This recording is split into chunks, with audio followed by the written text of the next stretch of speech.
ওকে, আমরা এই মুহূর্তে ক্লাস শুরু করতে চাই। আমরা আজকে যে টপিকটি পড়বো এই টপিকটির নাম হচ্ছে কোয়ান্টাম সংখ্যা। চলো আমরা কোয়ান্টাম সংখ্যা নিয়ে আলোচনা করি। কোয়ান্টাম সংখ্যা কি, আমি এটা নিয়ে একটু গল্প করি তোমাদের সাথে। কোয়ান্টাম সংখ্যা কি তাহলে বুঝতে পারবা। এই যে কোয়ান্টাম সংখ্যা। ওকে, আচ্ছা, তো আমরা যেটা নিয়ে কথা বলতে চাই সেটা হচ্ছে তোমাদেরকে ধরো একটা গল্প এরকম, আমি জানি না যে তোমরা কে কোথা থেকে ক্লাস করছো। তো ধরে নাও তুমি ঢাকাতে কলেজে কোনো এক কলেজে ভর্তি হয়েছো, তো তোমাকে বলা হলো যে তুমি ঢাকায় গিয়ে মেহেদি স্যারের কাছে পড়তে যাবা, ঠিক আছে, বা আমাদের মেহেদি কেমিস্ট্রি একাডেমিতে পড়তে আসবা। তো এখন বলা হলো এমসিএ তে, অর্থাৎ মেহেদি কেমিস্ট্রি একাডেমিতে তুমি পড়তে যাবা, এটা তোমাকে বলে দেওয়া হলো। তো যেটা দেখা যাচ্ছে, তো তোমার প্রথম কোশ্চিন থাকবে, ধরে নাও তোমার বাড়ি হচ্ছে কোথায়, ধরলাম টাঙ্গাইল। তো তোমার টাঙ্গাইল থেকে তোমাকে কেউ একজন বললো যে তুমি ঢাকার ফার্মগেট গিয়ে মেহেদি কেমিস্ট্রি একাডেমিতে পড়তে আসবে। তো এখন যে স্টুডেন্টটা টাঙ্গাইল থেকে ঢাকার ফার্মগেটে পড়তে আসবে, তার ফার্স্ট কোশ্চিন হবে যে এই মেহেদি কেমিস্ট্রি একাডেমি কোথায়। তখন তাকে 4টা স্টেপে লোকেশন দেওয়া হবে। একটা স্টেপে বলা হচ্ছে যে তুমি প্রথমে টাঙ্গাইল থেকে তুমি প্রথমে ঢাকার ফার্মগেট ঢাকা যাবা। তাহলে প্রথমে সে যাবে টাঙ্গাইল থেকে ঢাকা। এবার ঢাকা যাওয়ার পর তুমি ঢাকার ফার্মগেট যাবা। এখন নিশ্চয়ই সে টাঙ্গাইল থেকে ঢাকা আসবে, প্রথমে একটা স্টেপ লোকেশন দেওয়া হলো। ঢাকা থেকে এসে ঢাকায় নামার পর সে ফার্মগেটে আসবে, এটা 2টা স্টেপ লোকেশন হলো। ফার্মগেট এমন একটা জায়গা যেখানে লক্ষ লক্ষ মানুষ চলাচল থাকে, এখানে এসে হয়তোবা জিজ্ঞেস করলে মেহেদি কেমিস্ট্রি একাডেমি সে খুঁজে পেতে পারে, অথবা সে নাও পেতে পারে, অর্থাৎ পাওয়ার সম্ভাবনা আছে কিন্তু সেটা খুবই কম। এবার সে তো ফার্মগেট এসে যে কাউকে জিজ্ঞেস করলে হবে না, তখন তাকে বলা হলো যে তুমি ফার্মগেট গিয়ে খুঁজবা কনকর্ড টাওয়ার, অর্থাৎ আমরা যে বিল্ডিংয়ে আমাদের কোচিংটা তার নাম। এরপর এই কনকর্ড টাওয়ারে আসলেই আমাকে পাওয়ার সম্ভাবনা আছে, আবার নাও থাকতে পারে, কারণ এই বিল্ডিংটা 13টা ফ্লোর আছে, 13 তলা বিল্ডিং। 13 তলা বিল্ডিং এর মধ্যে অবশ্যই সে, আমি তো প্রত্যেকটা বিল্ডিংয়ে থাকি না, বা প্রত্যেকটা বিল্ডিংয়ে আমার কোচিং নাই, না ফ্লোরে কোচিং নাই, একটা ফ্লোরে কোচিং আছে। তখন তাকে বলা হয়েছে তুমি কনকর্ড টাওয়ারে গিয়ে লিফটের 4-এ যাবা, লিফটের 4-এ যাবা। তো লিফটের 4-এ আসলে সে যদি লিফটের 4-এ আসে, মেহেদি কেমিস্ট্রি একাডেমি খুব ভালোভাবে খুঁজে পাবে। তাহলে একটু চিন্তা করো, টাঙ্গাইলের একটা মানুষ যে কিনা মেহেদি কেমিস্ট্রি একাডেমিতে পড়তে চায়, তো টাঙ্গাইল থেকে তাকে লোকেশন দেওয়া হলো 4টা স্টেপ। সে টাঙ্গাইল থেকে প্রথমে ঢাকা আসবে, ঢাকা থেকে ফার্মগেট, মানে ঢাকার মধ্যে এসে ফার্মগেটে আসবে, ফার্মগেটে এসে কনকর্ড টাওয়ারে আসবে, কনকর্ড টাওয়ারে এসে লিফটের 4-এ আসবে, তাহলে সে মেহেদি কেমিস্ট্রি একাডেমি খুঁজে পাবে। ঠিক তেমনই একটা পরমাণুতে যতগুলো কি থাকে, ইলেকট্রন থাকে, তার মধ্যে কোনো একটা ইলেকট্রনকে তুমি পারফেক্ট ভাবে খুঁজে পেতে চাও, অর্থাৎ কোনো পরমাণুতে যে ইলেকট্রনগুলো থাকে তার কোনো একটা ইলেকট্রনকে তুমি পারফেক্ট ভাবে কি করতে চাও, খুঁজে পেতে চাও, এক্স্যাক্টলি যেখানে থাকে সেখানে খুঁজে পেতে চাও। তাহলে কি করতে হবে, তাহলে যে কাজটা করতে হবে সেটা হচ্ছে ওই ইলেকট্রনটা কোন শক্তি স্তরে থাকে সেটা জানতে হবে, ওই শক্তি স্তরে কোন ইলেকট্রনটা শক্তি স্তরের কোন উপশক্তি স্তরে আছে তা জানতে হবে, এবং ওই উপশক্তি স্তরগুলো হতে পারে এস, হতে পারে পি, হতে পারে ডি, হতে পারে কি এফ। এখন মনে করো কোন একটা ইলেকট্রন পি অরবিটালে আছে, যে ইলেকট্রনটাকে তুমি খুঁজছো সেটা পি অরবিটাল আছে। পি অরবিটালের সে তো পি এক্সে থাকতে পারে, সে পি ওয়াইয়ে থাকতে পারে, আবার সে কিন্তু পি জেডেও থাকতে পারে।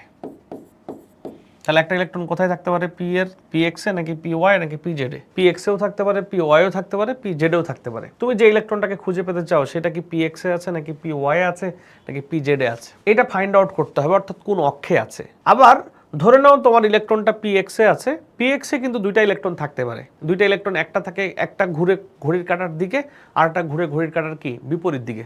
তাহলে তোমাকে এটাও ভাবতে হবে যে তুমি যে ইলেকট্রনটাকে খুঁজে পেতে চাও সেটা কোথায় ঘুরতেছে, ক্লকওয়াইজ বা কিভাবে ঘুরতেছে, ক্লকওয়াইজ নাকি অ্যান্টি ক্লকওয়াইজ।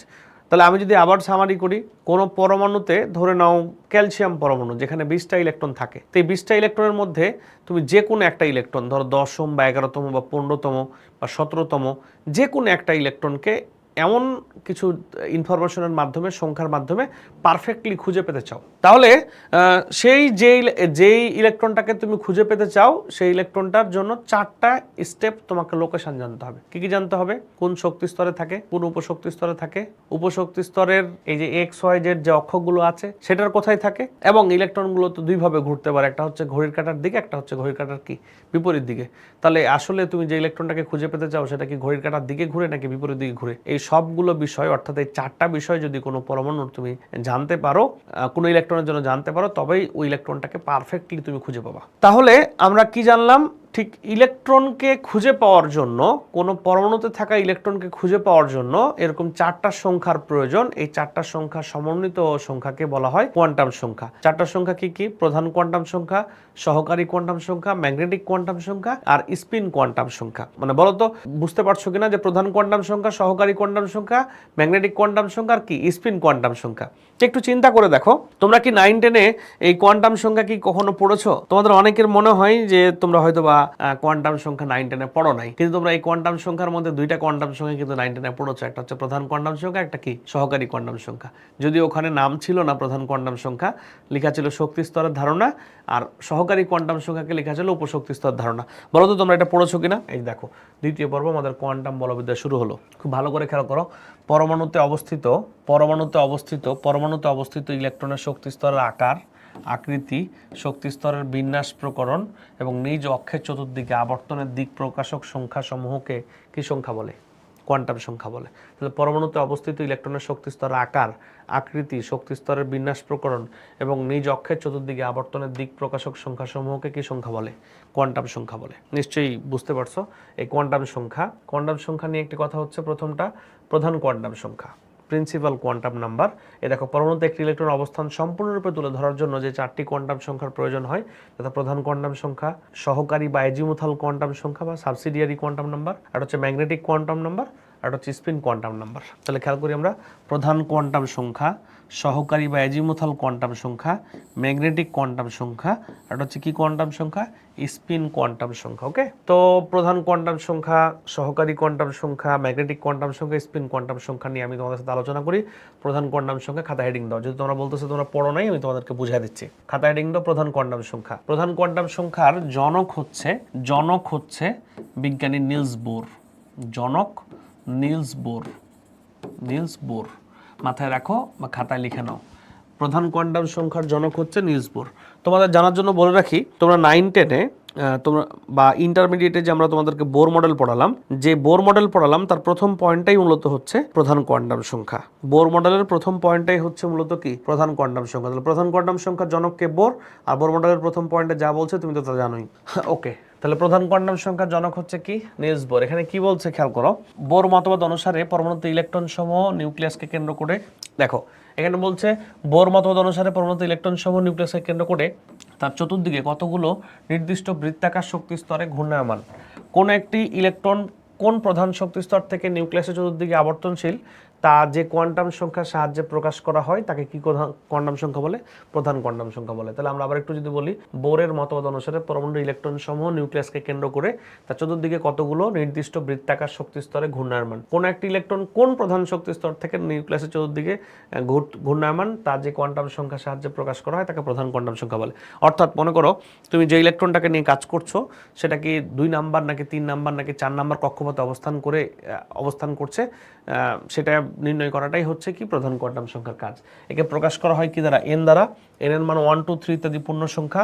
এন এর মান 1 হলে কে সেল, 2 হলে এল, তারপর এম, তারপর এন। নিশ্চয়ই তোমরা এগুলো সবই জানো।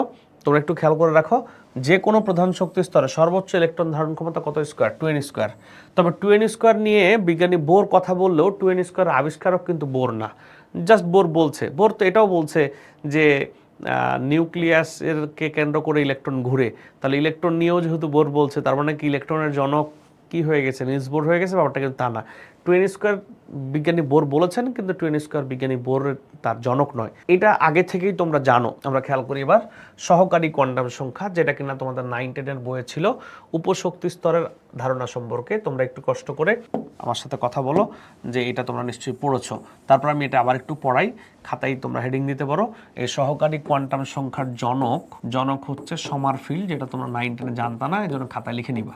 সহকারী কোয়ান্টাম সংখ্যার জনক হচ্ছে সমারফিল্ড, খাতায় লিখো। এরপর হচ্ছে তুমি লিখবা, এটি সহকারী কোয়ান্টাম সংখ্যা কোন ইলেকট্রন কোন অরবিটালে অবস্থান করে তা প্রকাশ করে। সহকারী কোয়ান্টাম সংখ্যা কোন ইলেকট্রন কোন অরবিটালে থাকে তা প্রকাশ করে। একে এল দ্বারা প্রকাশ করা হয়। একে এল দ্বারা প্রকাশ করা হয়। তাহলে একে প্রকাশ করা হয় কি দ্বারা? এল দ্বারা। আবার এল এর মান 0 থেকে n-1 পর্যন্ত হয়। এল এর মান 0 থেকে n-1 পর্যন্ত হয়। অর্থাৎ ব্যাপারটা হচ্ছে যদি n = 1 হয়, অর্থাৎ প্রথম কক্ষপথ হয়, তাহলে এল এর মান হয় 0।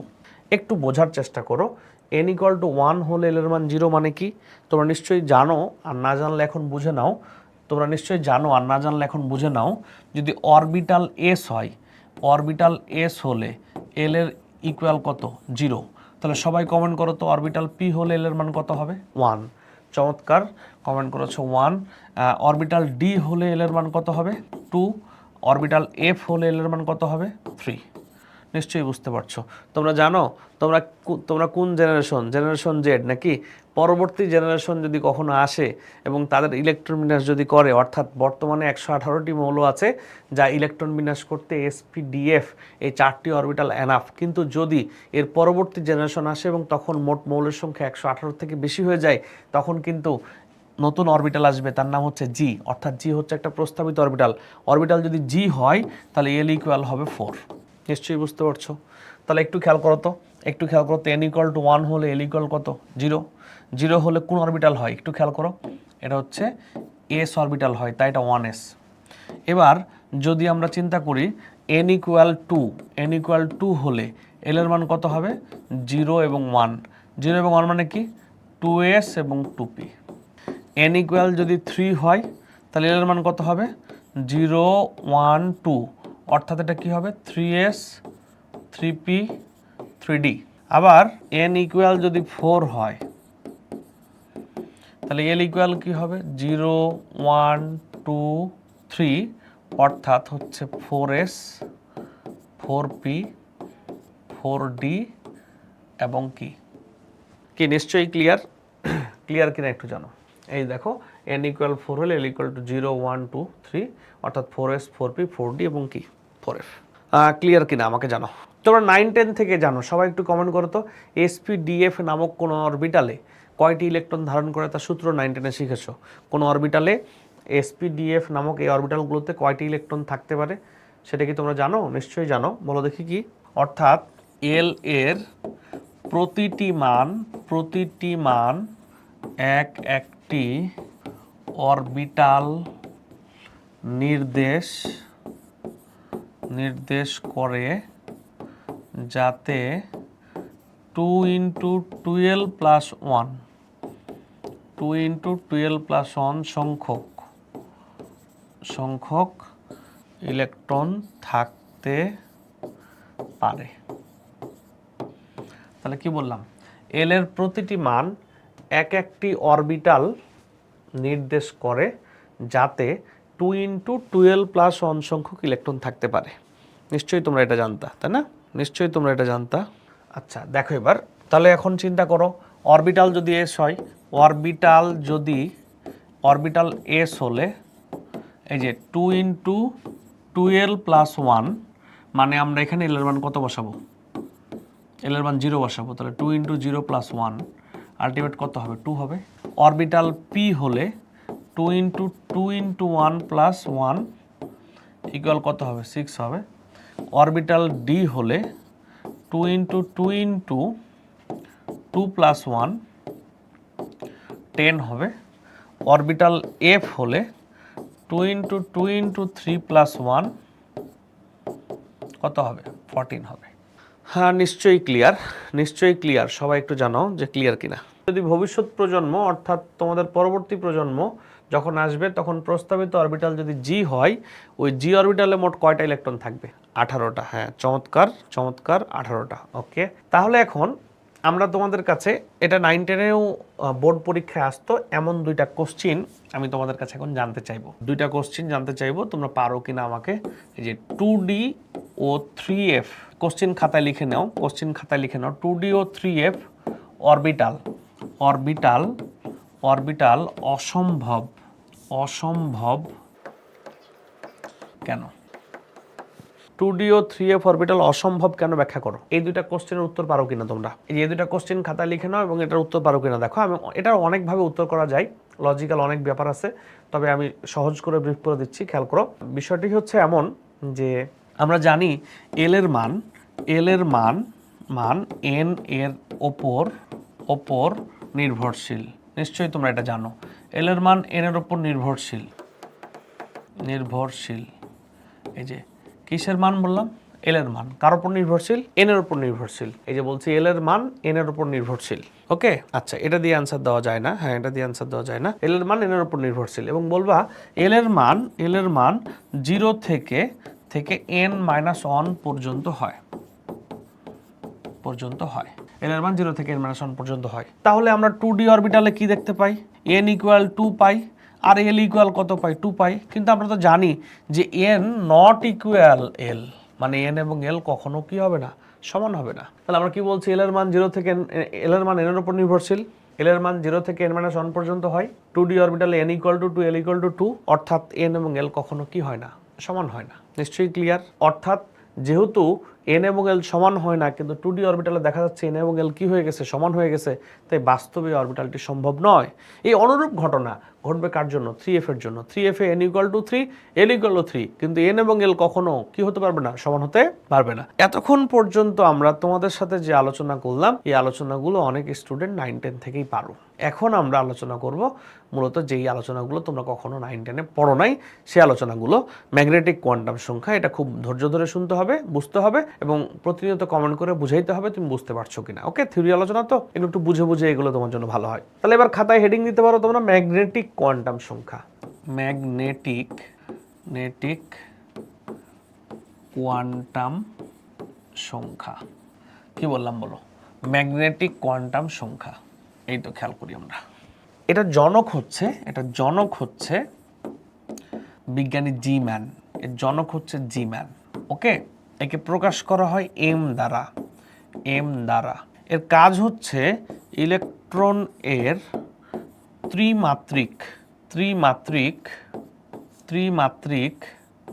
দিক বিন্যাস প্রকাশ করে। হ্যাঁ, আচ্ছা, এই কথাগুলো এখানকার ইম্পর্টেন্ট, এটা আমি খুব স্লোলি পড়াচ্ছি, বুঝে নাও। তোমরা নিশ্চয়ই জানো যে একটা ইলেকট্রন px py বা pz অরবিটালে থাকতে পারে, px এ থাকতে পারে, py থাকতে পারে, pz এ থাকতে পারে। অর্থাৎ আমরা ইলেকট্রনটা ঠিক x অক্ষে আছে নাকি y অক্ষে আছে নাকি z অক্ষে আছে, ত্রিমাত্রিকভাবে কোথায় আছে, ইলেকট্রনটা x অক্ষে আছে নাকি y অক্ষে আছে নাকি z অক্ষে আছে, এটা নির্ধারণ করাই হচ্ছে কার কাজ?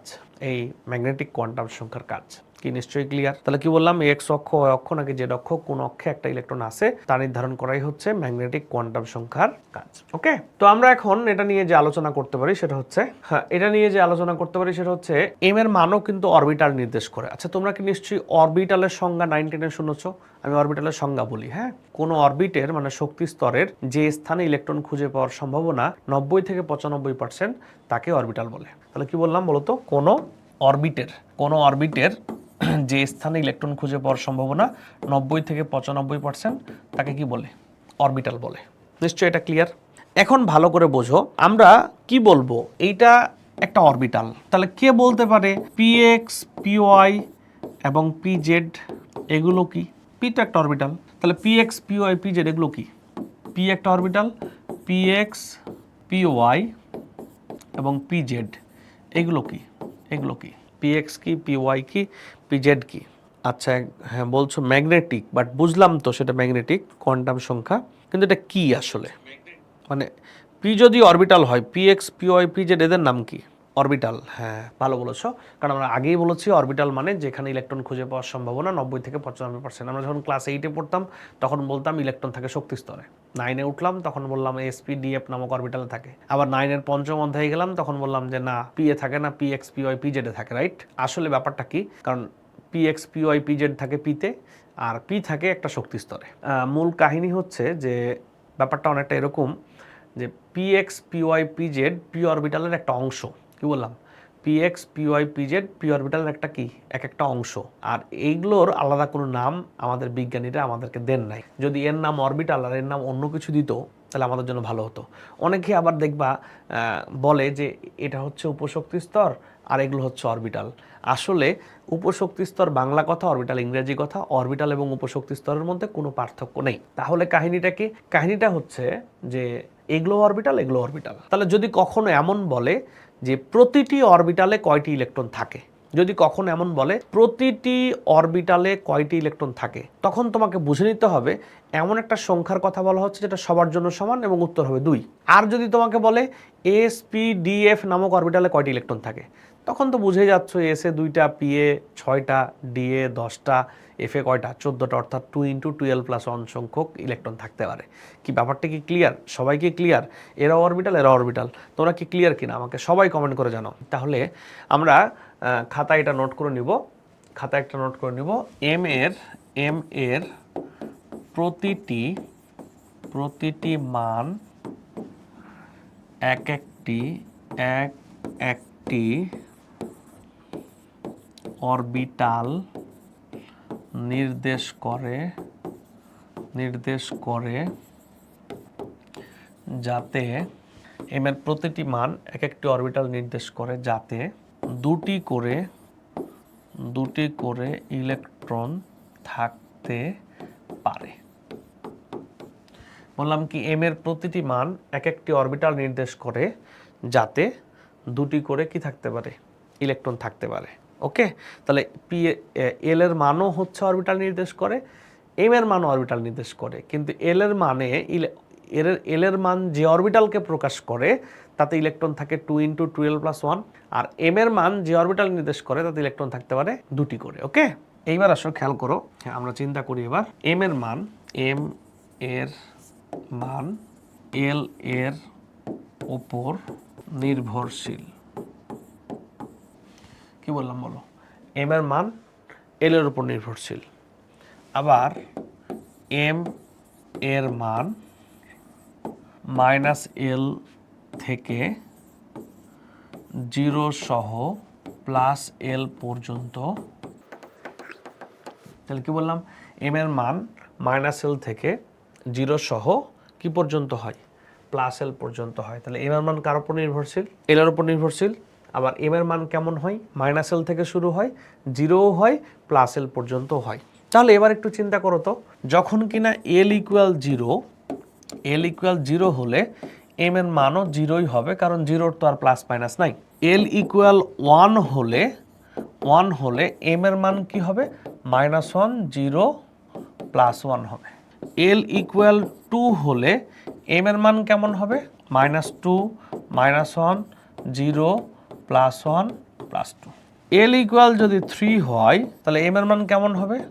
এই যে -3, -3, -2, -1, 0, +1, +2, +3। তাহলে ঘটনা কি দাঁড়াচ্ছে? আচ্ছা একটু চিন্তা করো, এই যে এখানে যে মানগুলো দেখতেছো, এই মানগুলো কি কোনো মান, নাকি এগুলো একটা অরবিটাল নির্দেশ করে? এগুলো কিন্তু কোনো মান না, এগুলো একটা অরবিটাল নির্দেশ করে। তাহলে নিশ্চয়ই বুঝতে পারছো এই মানগুলো কোনো মান না, এগুলো কি নির্দেশ করে? অরবিটাল নির্দেশ করে। তাহলে এম এর প্রতিটি মান এক একটি অরবিটাল নির্দেশ করে। যেমন দেখো L = 0 মানে কিন্তু এস অরবিটালের কোনো অংশ নাই, একটি অংশ, তাই এম এর কিন্তু একটাই মান পাইছো তুমি। আবার তুমি খেয়াল করে দেখো L = 1 মানে এটা পি অরবিটালের কিন্তু 3টা অংশ, এই জন্য -1, 0, +1। এবার তুমি খেয়াল করে দেখো L = 2 মানে কয়টা অরবিটাল? মানে ডি অরবিটালের কয়টা অংশ? 5টা অংশ। 5টা অংশের জন্য দেখো এখানে কিন্তু 5টা মান দেয়া আছে। আবার তুমি দেখো L = 3 মানে কয়টা অংশ? 7টা অংশ। দেখো এই যে দেখো 7টা মান দেয়া আছে। ব্যাপারটা কি ক্লিয়ার কিনা, তোমরা বুঝতে পেরেছো কিনা? এবার হচ্ছে আমরা আরো কিছু বিষয় এখন জানবো, সেটা হচ্ছে একটা কোশ্চেন লিখো, যেটা সিকিউ কোশ্চেন। এটা কোশ্চেন লিখো, সিকিউ কোশ্চেন, সেটা হচ্ছে পরমাণুর, এটা পরীক্ষায় আসতে পারে ভাবে, তৃতীয় বা চতুর্থ শক্তি স্তরের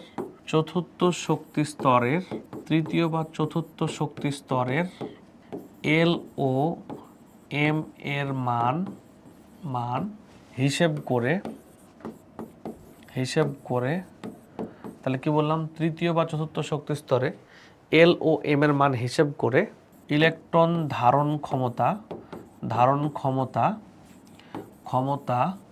ও অরবিটাল সংখ্যা নির্ণয় করো। তাহলে কি বললাম? তৃতীয় বা চতুর্থ শক্তি স্তরে এল ও এম এর মান হিসেব করে ইলেকট্রন ধারণ ক্ষমতা ও অরবিটাল সংখ্যা কি করো? নির্ণয় করো। অর্থাৎ পরমাণু 3 নাম্বার অথবা চতুর্থ শক্তি স্তরের এল ও এম এর মান হিসেব করে ইলেকট্রন ধারণ ক্ষমতা ও অরবিটাল সংখ্যা কি করো, নির্ণয় করো। নিশ্চয়ই তুমি কোশ্চিন বুঝতে পারছো। হ্যাঁ, তো চলো আমরা এই ধরনের সিকিউ কোশ্চিন যেটা ঘ নাম্বারে আসবে তার উত্তর আমরা কিভাবে দিতে পারি। তো প্রথমে তুমি বর্ণনা করে লিখবা যে তৃতীয় শক্তি স্তরের জন্য, এই যে লিখবা তৃতীয় শক্তি স্তরের জন্য, হ্যাঁ বর্ণনা করে লিখবা n = 3, এটা লিখলা। প্রথমে লিখবা যে আমরা ধরো তৃতীয় শক্তি স্তরটা নির্ণয় করছি, চতুর্থটা একইভাবে করবা, তৃতীয় শক্তি স্তরের জন্য n = 3। এবার তুমি বলবা যে এল এর মান ডট ডট এন এর উপর নির্ভরশীল। কি লিখবা? এল এর মান এন এর উপর নির্ভরশীল। নিশ্চয়ই এগুলো আমি লিখতে গেলে অনেক টাইম লাগবে, বুঝতে পারলে লিখে দিচ্ছি না। হ্যাঁ, কি লিখবা?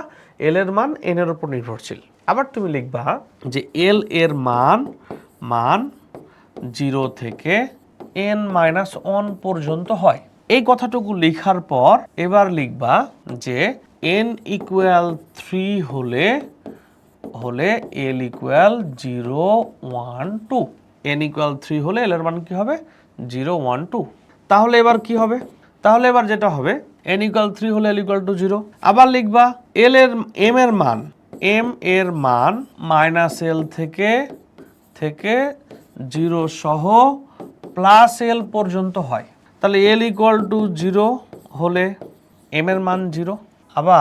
আবার কি করব আমরা? l = 1 হলে m এর মান কি হবে? -1, 0, +1। আবার l = 2 হলে m এর মান কি হবে? -2, -1, 0, +1, +2। ব্যাপারটা তো এমনই, তাই না?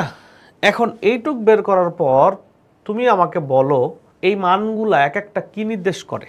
এই মানগুলো এক একটা কি নির্দেশ করে বলো তো?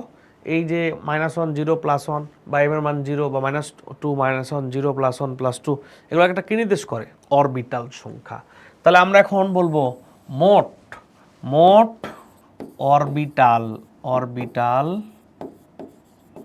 সংখ্যা ইকুয়াল 9টি। মোট অরবিটাল সংখ্যা ইকুয়াল কি? 9টি। তারপরের লাইনে লিখব যে প্রতিটি অরবিটাল ইলেকট্রন থাকে 2টি করে। তাহলে অতএব ইলেকট্রন ধারণ ক্ষমতা, তো অতএব ইলেকট্রন ধারণ ক্ষমতা ইকুয়াল 9 × 2 = 18টি।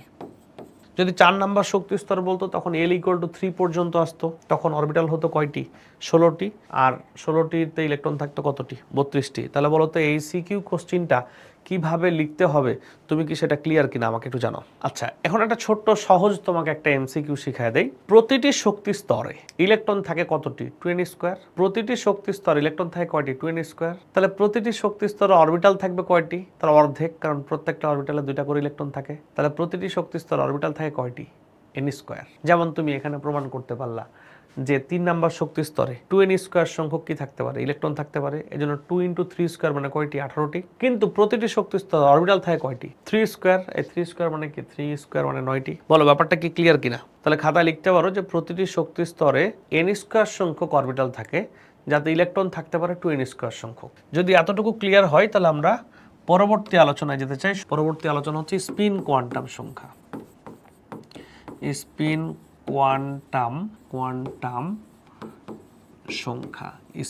কোয়ান্টাম সংখ্যা।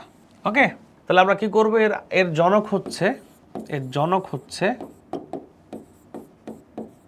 উলেনবেক ও গোল্ডস্মিথ বা গোল্ডস্মিথ। উলেনবেক ও গোল্ডস্মিথ। উলেনবেক এবং কি? গোল্ডস্মিথ। তাহলে জনক কি? উলেনবেক এবং গোল্ডস্মিথ। দেখো, একে এস দ্বারা প্রকাশ করা হয়। একে এস দ্বারা প্রকাশ করা হয়। কি দ্বারা? এস দ্বারা। ওকে, একে এস দ্বারা প্রকাশ করা হয়। এবার আসলে এই স্পিন কোয়ান্টাম সংখ্যার কাজ কি? স্পিন কোয়ান্টাম সংখ্যার কাজ হচ্ছে ইলেকট্রন কোন দিকে ঘুরছে তা কি করা? নির্ধারণ করা। যে ইলেকট্রন কি ঘড়ির কাঁটার দিকে ঘুরছে নাকি ঘড়ির কাঁটার বিপরীত দিকে ঘুরছে, ইলেকট্রন কোন দিকে ঘুরছে তা নির্ধারণ করা। অর্থাৎ ইলেকট্রন যদি ক্লকওয়াইজ ঘুরে তাহলে s = +হাফ, আর ইলেকট্রন যদি অ্যান্টি ক্লকওয়াইজ ঘুরে তাহলে s = কি? -হাফ। অর্থাৎ ইলেকট্রন কোন দিকে ঘুরছে, একটা হচ্ছে s = +হাফ আর একটা হচ্ছে s = কি? -হাফ। তাহলে খাতায় লিখে ফেলো যে ইলেকট্রন ঘড়ির কাঁটার কাটার দিকে ঘুরলে এস ইকুয়াল প্লাস হাফ, আর ইলেকট্রন ঘড়ির কাটার বিপরীত দিকে ঘুরলে এস ইকুয়াল মাইনাস হাফ। তাহলে ইলেকট্রন কোন দিকে ঘুরে? ক্লকওয়াইজ ঘুরলে প্লাস হাফ আর অ্যান্টি ক্লকওয়াইজ ঘুরলে মাইনাস হাফ। বলো এইটা কি ক্লিয়ার কিনা? আমরা একটা প্র্যাকটিসে যাই। আসলে তোমাদেরকে বলে রাখি আগে, ইলেকট্রন বিন্যাস এবং কোয়ান্টাম সংখ্যা এই দুইটা টপিক একটার পরিপূরক। অর্থাৎ যদি আমরা ইলেকট্রন বিন্যাস ভালো পড়তে চাই তাহলে আমাদের ভালো কোয়ান্টাম সংখ্যা জানতে হয়, অথবা যদি আমরা কোয়ান্টাম সংখ্যা ভালো করে পড়তে চাই তাহলে ইলেকট্রন বিন্যাস ভালো করে জানতে হয়। কথা কি বুঝতে পারছো? তাহলে ইলেকট্রন বিন্যাস এবং কোয়ান্টাম সংখ্যা পরস্পরের কি বললাম? পরিপূরক বললাম। তাই পরিপূর্ণ ক্লিয়ার হতে আরও কিছু সময় বা আগামী ক্লাস পর্যন্ত তোমাকে অপেক্ষা করতে হবে। তবে আমরা এর মধ্যেই কয়েকটা প্র্যাকটিস দেখে নিব। ওকে, তাহলে প্রশ্ন হচ্ছে প্রথম কোশ্চিন হচ্ছে জিঙ্ক এর 21তম ইলেকট্রন এর 4টি কোয়ান্টাম সংখ্যার মান নির্ণয় করো। কি বললাম বলো? জিঙ্কের 21তম ইলেকট্রনের 4টি কোয়ান্টাম সংখ্যার মান নির্ণয় করো। জিঙ্কের 21তম ইলেকট্রনের 4টি কোয়ান্টাম সংখ্যার মান কি করো? নির্ণয় করো। এটা হচ্ছে আমাদের কোশ্চেন। ওকে, তো আমরা জিঙ্কের ইলেকট্রন বিন্যাস করব। এটা হচ্ছে 1s2, 2s2, 2p6, 3s2, 3p6, 3d10 এবং 4s2। এখন বলো 21তম ইলেকট্রন কোথায় আছে? 21তম ইলেকট্রন কোথায় আছে খেয়াল করি আমরা। এই পর্যন্ত হচ্ছে 18তম, এখানে আছে 19তম এবং 20তম, আর এইখানে আছে কি 21 থেকে 30তম। তাহলে 18তম, 19 ও 20তম, আর এটা হচ্ছে 21 থেকে 30তম। নিশ্চয়ই তোমরা ক্লিয়ার। তো এখন আমরা চিন্তা করি যে জিঙ্কের 21তম ইলেকট্রনের 4টি কোয়ান্টাম সংখ্যার মান আমরা কিভাবে নির্ণয় করতে পারি। তো এখন আমরা তোমরা এটা পড়ো না এখনো, আমরা আগামী ক্লাসগুলোতে হুন্ডের নিয়ম পড়ব, তখন আমরা বক্স করে কিভাবে ইলেকট্রন বিন্যাস করা যায় সেটা দেখব। তো এখন যাও বুঝে নেই, যেহেতু এস অরবিটালে একটাই অংশ তাই একটা বক্স হয়, পি অরবিটালে 3টা অংশ তাই 3টা বক্স হয়, আর ডি অরবিটালে 5টা অংশ তাই কি হয়? 5টা বক্স হয়।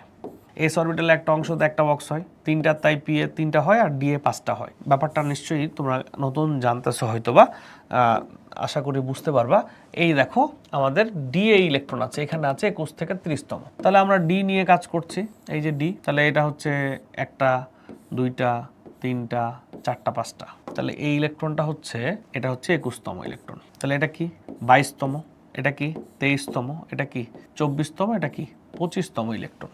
এরপর এটা হচ্ছে কি 26তম ইলেকট্রন, 27তম ইলেকট্রন, 28তম ইলেকট্রন, 29তম ইলেকট্রন, 30তম ইলেকট্রন।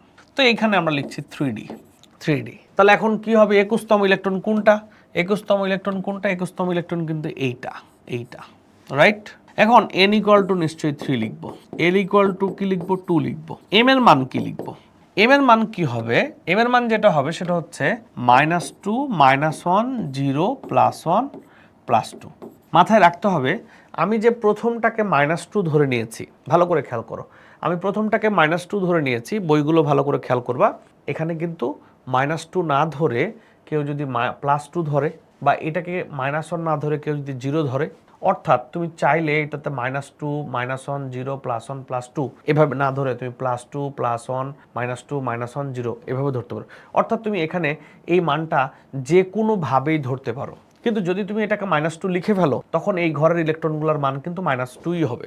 বাট তোমার ধরার স্বাধীনতা আছে, তুমি -2 ধরেও করতে পারো, +2 দিয়েও করতে পারো, এক এক বই এক একভাবে দেওয়া আছে। এখন তোমার প্রশ্ন হতে পারে, স্যার কোনটা ঠিক?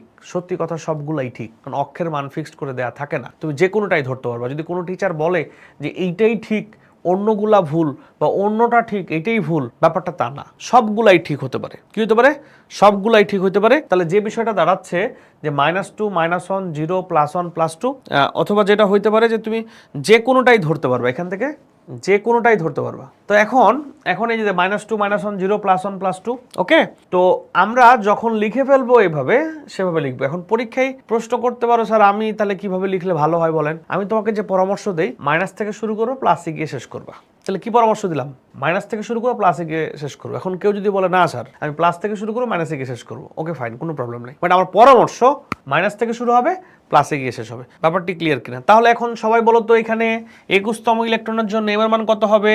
21তম ইলেকট্রনের জন্য এম এর মান কত হবে সবাই বলো দেখি। দেখো 21তম ইলেকট্রন তো এই ঘরে আছে, তাহলে এটা কি হবে? -2 হবে।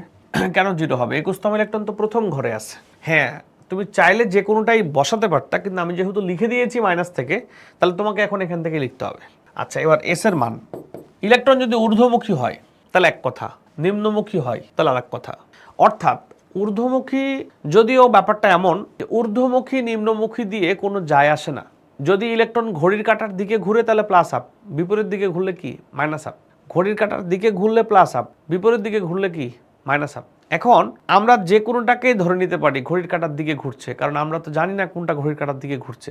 সবাই যেটা করে যে ঊর্ধ্বমুখী প্লাস আপ, নিম্নমুখী কি? Minus up. মানে সব ঊর্ধ্বমুখী প্লাস আপ, সব নিম্নমুখী কি? Minus up. ব্যাপারটা কি ক্লিয়ার? এখন কেউ যদি বলে যে না আমি সব ঊর্ধ্বমুখী প্লাস আপ না ধরে আমি সব ঊর্ধ্বমুখী মাইনাস আপ ধরবো, নো প্রবলেম। কি ক্লিয়ার? বুঝতে পারছো? তাহলে এখন আমরা এস ইকুয়াল টু কি ধরবো? প্লাস আপ ধরবো। আমি জানি না যে তোমরা কতটুকু বুঝতে পারছো, তবে আমি আশা করছি বুঝতে পেরেছো। আচ্ছা দেখো, ওকে দেখো, এখন আমরা যদি এমন একটা কোশ্চেন, অন্য এরকম একটা কোশ্চেন তোমাদেরকে বলি, তোমরা সবাই কমেন্ট করে জানাবে। সেটা হচ্ছে, আমি তো পড়লাম 21তম ইলেকট্রনের 4টি কোয়ান্টাম সংখ্যার মান। সবাই তোমরা কমেন্ট করো তো এখানে 25তম ইলেকট্রনের 4টি কোয়ান্টাম সংখ্যার মান কোনটা? কত কত হবে? এন কত, এল কত, এম কত, এস কত? 25তম ইলেকট্রন। দেখো 25তম ইলেকট্রন, হ্যাঁ এটা ছিল 21তম, এটা 22তম, এটা 23, এটা 24, এটা 25, এটা 25তম ইলেকট্রন। তাহলে 25তম ইলেকট্রনের 4টি কোয়ান্টাম সংখ্যার মান কত হবে? 25তম ইলেকট্রনের n equal 3, L equal 2, m এর মান +2, এস এর মান প্লাস হাফ। কমেন্ট করতে হবে সবার। সবাই এটা বুঝতে পেরেছো কিনা? তোমরা আমাকে এবার 28তম ইলেকট্রনের 4টি কোয়ান্টাম সংখ্যার মান বের করে দিবা। আচ্ছা হ্যাঁ, এখানে দেখো এই যে এটা 21তম, 22তম, 23তম, 24তম, 25তম ইলেকট্রন, এইটা 25তম এইটা। তাহলে এখন এন এর মান তো 3, এল এর মান কত? 2, এম দেখো এটা কোন ঘর? +2, তাহলে +2। আর ইলেকট্রন আমরা বললাম যে ক্লকওয়াইজ হলে প্লাস আপ, অ্যান্টি ক্লকওয়াইজ হলে কি মাইনাস আপ। আমরা তো জানি না কোনটা ক্লকওয়াইজ কোনটা অ্যান্টি ক্লকওয়াইজ। আমরা ধরে নিচ্ছি এটা হচ্ছে ক্লকওয়াইজ। তাহলে এটা ক্লকওয়াইজ মানে ঊর্ধ্বমুখীকে ধরে নেওয়া হয় ক্লকওয়াইজ, তখন আমরা প্লাস আপ লিখেছি। যদি ঊর্ধ্বমুখী তুমি ক্লকওয়াইজ না ধরো তাহলে কি ধরতা? Minus up ধরতা। তা আমরা ধরে নিচ্ছি ঊর্ধ্বমুখী প্লাস আপ। বলো এবার ক্লিয়ার কিনা? তাহলে এটা হচ্ছে 21তম, 22, 23, 24, 25, এই 26, 27, এই যে দেখো 28, এইটা, এই দেখো 28, এইটা 28, 28তম। তাহলে এখন মিলায় নাও 28তম ইলেকট্রনের 4টি কোয়ান্টাম সংখ্যার মান কত হয়? এই যে n ইকুয়াল 3, এবার এল এর মান কত? এল এর মান 2, এবার এম এর মান কত? এম এর মান 0, আর এস এর মান নিম্নমুখী হওয়ার কারণে মাইনাস হাফ। এস এর মান নিম্নমুখী হওয়ার কারণে মাইনাস হাফ। কি ক্লিয়ার কিনা? ইলেকট্রন বিন্যাসের আউফ বাউ নিয়ম। অনেকে মনে করে ইলেকট্রন বিন্যাসের মোট 3টা নিয়ম, ইলেকট্রন বিন্যাসের মোট 3টা নিয়ম, অনেকে এটা মনে করে, কিন্তু আসলে ইলেকট্রন বিন্যাসের হ্যাঁ 3টা নিয়ম হলেও এখানে একটা ছোট্ট ঝামেলা আছে। ইলেকট্রন বিন্যাসের নিয়ম, ইলেকট্রন বিন্যাসের নিয়ম, ইলেকট্রন বিন্যাসের নিয়ম, প্রধান নিয়ম হচ্ছে আউফ বাউ নিয়ম। আউফ বাউ নিয়ম, বাউ নিয়ম, ওকে, এটা হচ্ছে প্রধান নিয়ম। তোমরা 9-10-এ একটা নিয়ম পড়েছো। এই আউফ বাউ নিয়ম হচ্ছে 3 প্রকার। একটা হচ্ছে তোমরা যেটা পড়ো এই যে 1s, 2s, হ্যাঁ 2p, এই নিয়মটার আলাদা কোনো নাম নাই। এটা হচ্ছে তোমরা 9-10-এ যেটা পড়েছো 1s, 2s, 2p, এই নিয়মটার আলাদা কোনো নাম নাই। ডট ডট যে ক্রমটা পড়েছো, এটাকে যেহেতু কোনো আলাদা নাম নাই, তাই আমরা একে আউফ বাউ নিয়ম নামে ডাকি। একে আমরা আউফ বাউ নিয়ম নামে জানি। এবার দ্বিতীয় নিয়ম হচ্ছে হুন্ডের নিয়ম। হুন্ডের নিয়ম, আমাদের কিছু কিছু ইলেকট্রন বিন্যাস আছে যেগুলো আসলে হুন্ডের নিয়ম ছাড়া সম্ভব নয়। সেটা কোনটা আমি হুন্ডের নিয়ম পড়ালেই তোমরা বুঝতে পারবা। আর এটা হচ্ছে পলি বলা হয়, বাট আসল উচ্চারণ হচ্ছে পাউলি। পাউলির বর্জন নীতি, পাউলির বর্জন নীতি। একটা হচ্ছে আমরা যেটা 9-10 থেকে পড়ে আসছি 1s, 2s, 2p, এই নিয়ম। আর এটা হচ্ছে হুন্ডের নিয়ম। আর হচ্ছে পাউলির বা পলির কি নিয়ম? বর্জন নিয়ম। কিন্তু অনেকেই যেটা বলে ইলেকট্রন বিন্যাসের 3টা নিয়ম, একটা হচ্ছে আউফ বাউ নিয়ম, হুন্ডের নিয়ম, পলির বর্জন নিয়ম। কিন্তু তুমি হাজারি স্যারের বই খুলে দেখবে ওখানে লেখা আছে যে এটা আসলে 3টা নিয়ম না। এটা কি? ওই আউফ বাউ নিয়ম, হুন্ডের নিয়ম, আর কি পলির বর্জন নিয়ম। এই হুন্ডের নিয়ম এবং পলির বর্জন নিয়ম আউফবাউ নিয়মেরই একটা অংশ। তাহলে আউফবাউ নিয়ম কি তোমরা সবাই 9-10 থেকে পারো? অর্থাৎ ওই যে 1s 2s, হ্যাঁ এটা জানো, নিশ্চয়ই জানো। আচ্ছা খেয়াল করো, আউফবাউ নিয়মটা আমি তোমাদেরকে শেখাচ্ছি, তার আগে আমি তোমাদেরকে একটা ইলেকট্রন বিন্যাসের ট্রিক শিখায় দিই। একটা ট্রিক শিখে নাও, ভালো করে খেয়াল করো। হ্যাঁ তোমরা নিশ্চয়ই যে জানো 1s, তারপর কি 2s, তারপর কি 2p, 3s, 3p, তারপর কি যে 3s, 3p, তারপর হচ্ছে কি 4s, তারপর কি 3d। এই পর্যন্ত ইলেকট্রন বিন্যাস সবাই করতে পারে। ওকে ওকে, তাহলে আমরা কি বলছি যে 1s, 2s, 2p, 3s, 3p, 4s এবং কি 3d। এই পর্যন্ত আমরা সবাই 9-10 থেকে জানি। এই পর্যন্ত 30টা মৌলের রিফারেন্স করা যায়। এরপর হচ্ছে ডিপিএস, এরপর আবার হচ্ছে ডিপিএস, এভাবে আমরা পড়বো। আচ্ছা কি বললাম দেখো, ডিপিএস, এই যে দেখো এটুক পর্যন্ত বলছি ডিপিএস, আবার কি বললাম ডিপিএস। খেয়াল করো এখানে এর আগে ইউজ হয়েছে 3p, তাহলে নিশ্চয়ই এর পরেরটা 3p না হয়ে কি হবে 4p হবে, এই যে 4p। এর আগে একটা 4s, তাহলে এটা হবে কি 5s। আরও একটা মজার ব্যাপার হচ্ছে এই যে তুমি দেখতে পাচ্ছ ডিপিএস, এই ডিপিএস এ কি হয়, এটা যদি 3 হয় এটা 4 হয়, এটা 5 হয়। এবার হচ্ছে যে ডিপিএস, এবার ডিপিএস কি ডিপিএস, তাহলে এবার ডিপিএস হচ্ছে এই যে দেখো ডিপিএস মানে হচ্ছে এইখানে 4d, 5p এবং কি 6s। তাহলে এখন এই যে বুঝতে পারছো দেখো ডিপিএস আবার ডিপিএস, ক্লিয়ার? তাহলে এখন এই তিনটার মধ্যে কিন্তু মিল থাকছে 3 4 5, এবার কি 4 5 6, এখানে 6 হবে। ওকে এরপর দেখো এবার লিখবো আমরা ফের মানে 4f, তারপর হচ্ছে ডি, তারপর পি, তারপর এস, আবার হচ্ছে 5f, এরপর ডি, এরপর পি, এরপর কি এস। তাহলে এই যে ডিপিএস তার মানে 4 5 6 7, আবার হচ্ছে যে 5 6 7 8। নিশ্চয়ই তোমাদের এইভাবে পড়াটা অপেক্ষাকৃত সহজ হবে, মনে থাকবে। বলো ব্যাপারটা ক্লিয়ার কিনা? তো ইলেকট্রন বিন্যাসের আউফবাউ নিয়মটা কি ছিল? ইলেকট্রন বিন্যাসের আউফবাউ নিয়মটা কি ছিল আমরা আজকে একটু ফলো করি। হ্যাঁ সেটা হচ্ছে ইলেকট্রন বিন্যাসের আউফবাউ নিয়মটা ছিল যে বিভিন্ন উপশক্তি স্তরে, আমরা অনেক সময় ভুল করে বলি বিভিন্ন শক্তি স্তরে, না এটা ভুল।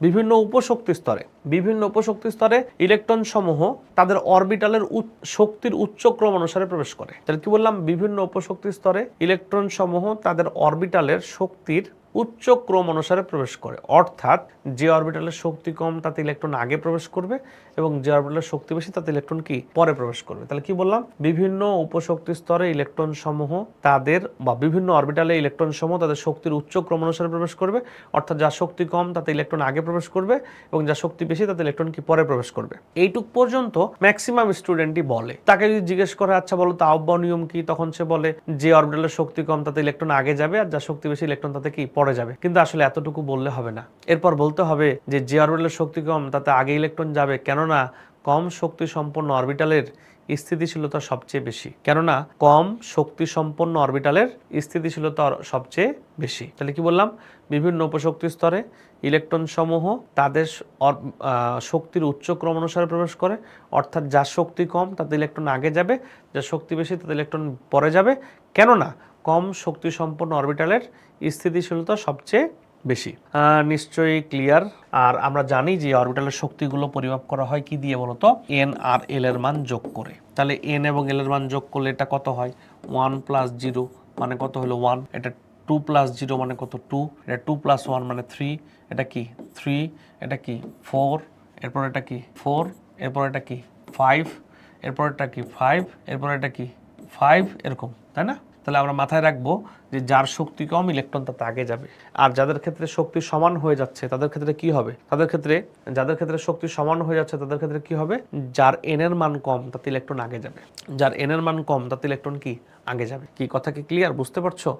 এবার আমরা একটা কোশ্চেন লিখে নেই যে আউফবাউ নিয়মকে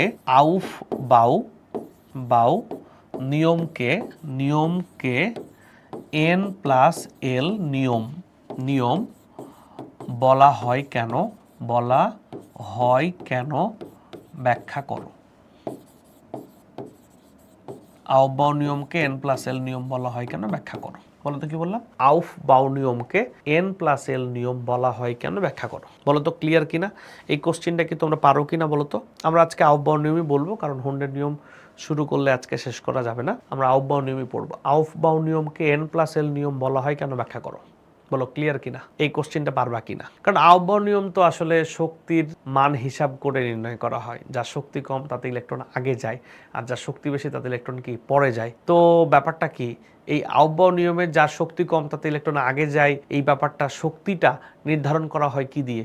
এনআরএল এর মান যোগ করেই তো নির্ধারণ করা হয়। তাহলে আহ্বায়ক নিয়ম তো আসলে n+l যোগ করা ছাড়া, এই n+l যোগ করা ছাড়া আহ্বায়ক নিয়ম প্রতিষ্ঠিত করা সম্ভব নয়। কারণ আহ্বায়ক নিয়মে বলা হয়েছে যার শক্তি কম তাতে ইলেকট্রন আগে যাবে, আর এই শক্তি মাপা হয় n এবং l এর মান কি করে? যোগ করে। নিশ্চয়ই তোমরা ক্লিয়ার, আমাকে সবাই জানিয়ে দাও ক্লিয়ার কিনা।